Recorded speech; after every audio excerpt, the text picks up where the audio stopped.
Good morning. Thank you for joining me for another 5 good minutes with the Word. I'm Barry Bryson, and today we're going to be in the Gospel of Matthew.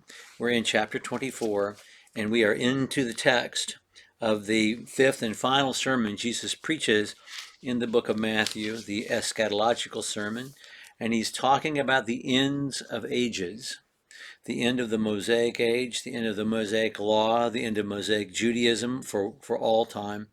And then after that, he talks to them about the end of time. And he's responding to their questions.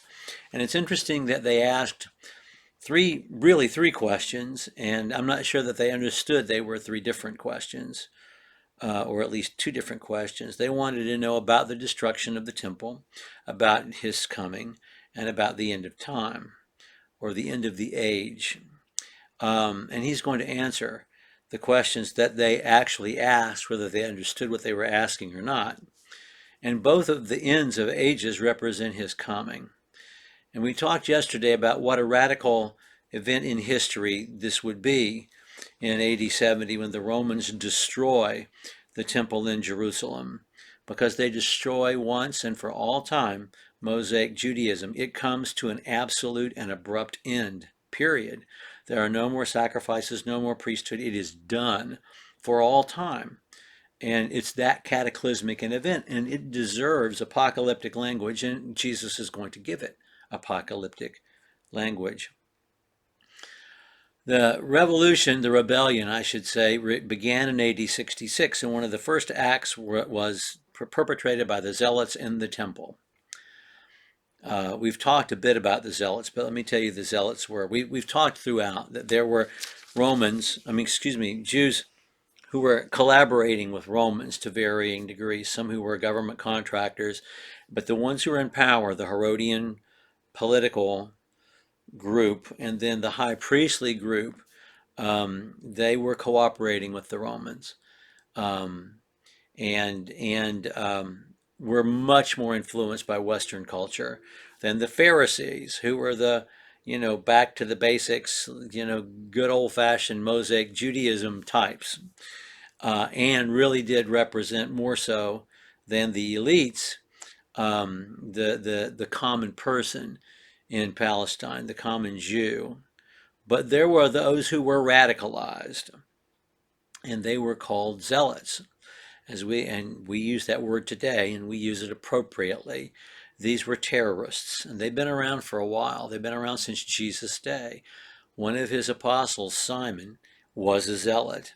It's a possibility, and we talked about this earlier, that Judas was not just a zealot, but maybe one of their trained assassins. That's just a possibility. But the zealot group had, by AD 66, had been around for decades, and they had robbed and burnt down buildings and stolen weapons and assassinated public officials and ambushed Roman soldiers, and they had been causing all kinds of problems, in that area, you know, um, for decades, not unlike what has continued to happen in that general area. Um, and the Zealots gained enough public support and grew enough in strength that they mounted a coup attempt beginning in AD 66. And it took the Roman Empire 4 years to completely destroy the movement, which they did when they destroyed the temple, breached the walls of Jerusalem, destroyed the temple in AD 70, pursued the last of the Zealots to their stronghold in Masada, the fort that Herod had built, and then finally, after a long siege, destroyed those who were in the fortress at Masada, overlooking the Dead Sea. But to inaugurate this rebellion in AD 66, the Zealots took over the temple. It was like a terrorist takeover. They took over the temple and they mass murdered the high priests right there in the holy place of the temple. And so they sacralized the temple. The Romans didn't kill off the high priestly group. The Jews themselves did, which is an interesting bit of information, especially as we read these verses. chapter 24, verses 15 through 28. When therefore you see the abomination of desolation, which was spoken of through Daniel the prophet, standing in the holy place, let the reader understand. That's Matthew's editorial comment. Then let those who are in Judea flee to the mountains. Let him who is on the housetop not go down to get his things out of the house. Let him who is in the field not turn back to get his cloak. Woe to those who are with child and those who nurse babes in those days. But pray that your flight may not be in the winter or on the Sabbath. For then there will be great tribulation, such as has not occurred since the beginning of the world until now. And unless those days had been cut short, no life would have been saved.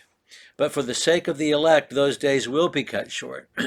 Then, if anyone says to you, behold, here is the Christ, or there he is, don't believe him. For false Christs and false prophets will arise, and will show great signs and wonders so as to mislead, if possible, even the elect. Behold, I have told you in advance. If therefore they say to you, behold, he's in the wilderness, don't go there. Or behold, he's in the inner rooms, don't believe them. For just as the lightning comes from the east and flashes even to the west, so shall the coming of the Son of Man be. Wherever the corpse is, there will the vultures be. So the abomination of desolation is a phrase that Daniel uses 3 times in Daniel chapter 9, verse 27, chapter 11, verse 31, and at the very end of his prophecy in chapter 12, verse 11. Daniel's prophecies are so specific about Alexander the Great, about the rise of Rome, about the fall of Rome. They really are quite specific, which leads so many from very early on to doubt that Daniel actually wrote them. But there's no need to doubt if God told him these things were going to happen. And so it's only sensible for Jesus to go directly to the book of Daniel. And every one of those 3 references I gave you, the prophecy, it involves a prophecy about the Roman Empire, and it has something to do with the holy city, Jerusalem. And so it seems to me that the abomination of desolation is itself a direct prophecy about this horrible time.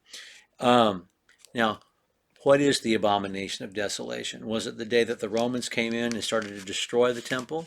Or was it the day 4 years earlier whenever the Zealots, killed all the high priests in the temple itself? I tend to think that the abomination of desolation happens early. I tend to think it is that day, that fateful day, when the Zealots seized power and murdered all the priests in the temple. And I think Jesus is saying to Christians, when you see this happen, you get out of town.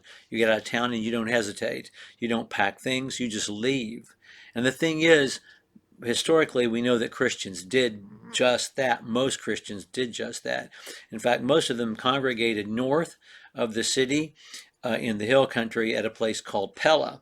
And then some waited it out there and some dispersed. But this prophecy saved lots of lives, which Jesus intended it to. And that's what he's talking about. He's talking about that day when the temple is sacralized. That's the abomination of desolation. That's what Daniel's talking about, and that's what Jesus is talking about as well. And then he talks about the rotting corpse. The vultures are going to come.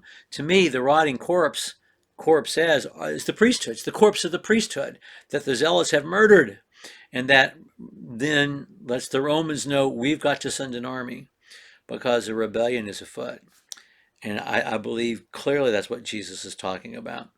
Next time, we're going to get into the apocalyptic imagery that Jesus uses to describe these events. Thank you for joining me for another 5 good minutes with the Word.